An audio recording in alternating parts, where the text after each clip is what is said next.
রাত হইয়াছে, মাস্টার এবার বিদায় গ্রহণ করিবেন, কিন্তু যাইতে আর পারিতেছেন না।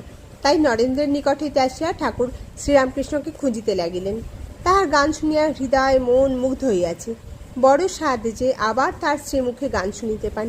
খুঁজিতে খুঁজিতে দেখিলেন মা কালীর মন্দিরের সম্মুখে নাট মন্দিরের মধ্যে একাকী ঠাকুর পাদচারণা করিতেছেন। মার মন্দিরে মার দুই পার্শ্বে আলো জ্বলিতেছিল। বৃহৎ নাট মন্দিরে একটি আলো জ্বলিতেছে, ক্ষীণ আলোক। আলো ও অন্ধকার মিশ্রিত হইলে যেরূপ হয় সেই রূপ নাটমন্দিরে দেখাইতেছিল। মাস্টার ঠাকুরের গান শুনিয়া আত্মহারা হইয়াছেন, যেন মন্ত্রমুগ্ধ সর্প। এক্ষণে সংকুচিতভাবে ঠাকুরকে জিজ্ঞাসা করিলেন, আজ আর কি গান হবে? ঠাকুর চিন্তা করিয়া বলিলেন, না, আজ আর গান হবে না। এই বলিয়া কি যেন মনে পড়িল, অমনি বলিলেন, তবে এক কর্ম করো, আমি বলরামের বাড়ি কলিকাতা যাব, তুমি যেও, সেখানে গান হবে।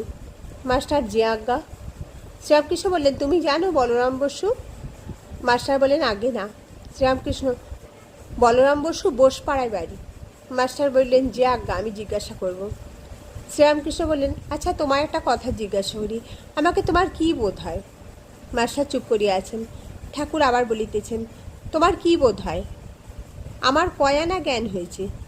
মাস্টার বললেন, আনায় কথা বুঝতে পারছি না, তবে এরূপ জ্ঞান বা প্রেম ভক্তি বা বিশ্বাস বা বৈরাগ্য বা উদার ভাব কখনো কোথাও দেখি নাই।